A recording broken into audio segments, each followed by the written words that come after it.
на 28 километри од Ресен, на 3 километри јужно од село Брајчино, на 5 километри од самото Преспанско езеро, со околу 300 жители, печалбари, селото Љубоњо е едно од десетината под Пелистерски, Преспански, средна по големини села во овој регион.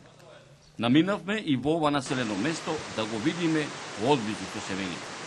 Љубоњо имаше преку 3000 жители во времето, сега нема ни 300. Сите избега во странство, некои изумреа и остана само старците и ние по некој што се враќаме од странство, тек тук ќе видиш по некој човек. Па и јас бев скоро 43 години во Австралија. И сега си дојдов вака, ја реновирам куќава, сакам тука да живеам. Жената ми, децата не се уште дојдени, али кој ќе се реновира тоа куќа, док ќе се поправи, ќе дојдат и тие. И убавината е се гледа од сите страни. Например, погледнете овде кај 900 метри надморска висина или 800 колко е. Тоа е идеална, така да речам, клима.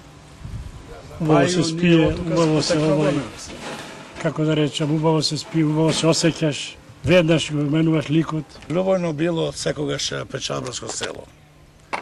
После турците кога избегаја од тука, нашите луѓе одели уште тоа време, кога не знаеле ни карти, ни радија, ни телевизии, ни телефони. Овие луѓе од секогаш биле така склонати да печалат. Одели во Влашко, Албанија, секаде по другите земји. Само да спечеле нешто повеќе и се враќале назад. Битола земјите, дури ово предњаче. Битола може и едно време не беше као што е Љубојно. Љубојно имало неколку видови дуќани што за место имаше практично предњачеше. Да можат луѓето поново се вратат назад, државата ќе треба малце да му поможи на тие луѓе, да ги доведе тука, да му направи нешто убаво. Ево во Мелбурн има 30.000 македонци. Само во Мелбурн. Па тоа е, вистина, да не збораме за Сиднеј, Перт, Адела и тамо другите големи градови. 30.000 македонци да дојат тука во Македонија, сите да донесат само по $100, 30.000 долари. А сите имаат тамо милиони. И тоа е една голема добра сума за нашата земја.